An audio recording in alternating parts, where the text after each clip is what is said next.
I tend to work with a fair amount of younger clients or people that are in maybe their 30s, 40s, and 50s that are still working and accumulating assets. And a lot of those individuals, why they originally came to work with us is because they felt overwhelmed by their finances at some point. Maybe it was they got a job with new forms of compensation that they weren't familiar with, or they received an inheritance, or maybe they'd just been saving for a number of years and they could handle it on their own for a while, but eventually it started to feel like too much stuff for them to wrap their arms around when they're maybe trying to focus on their career or their family. It's just, it's too much for them to keep it top of mind. So they end up reaching out to an advisor like Truepoint to help.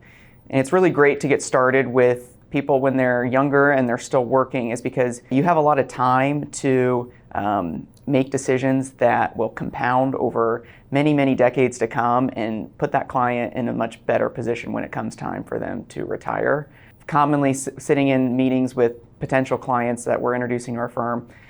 they'll say something to us like, yeah, Truepoint sounds great, but I'm not quite ready to retire yet, so I'll reach back out in a few years and talk to you. That approach can lead to some issues because, once you retire, it's really difficult to go back and,